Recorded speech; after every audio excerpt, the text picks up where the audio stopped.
क्या है जो सब्ज है लेकिन खाता नहीं है?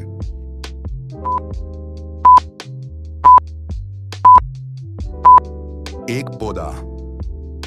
मैं हूं सबसे बड़ा लेकिन मुझे कोई नहीं देख सकता। क्या हूं?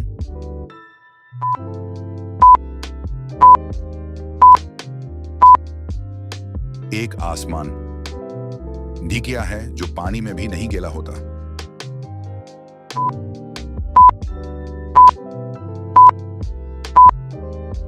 एक पत्थर। मैं हूं सबसे तेज लेकिन मुझे कभी थकन नहीं होती। क्या हूं?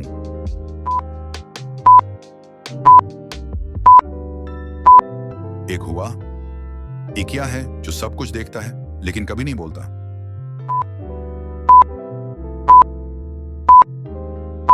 एक दरख्त। क्या है जो आता है लेकिन कभी नहीं जाता?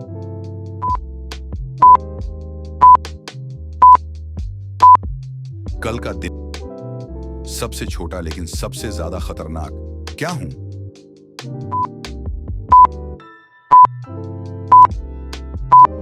एक जरासीम। क्या है जो बोलता है लेकिन जबान नहीं रखता?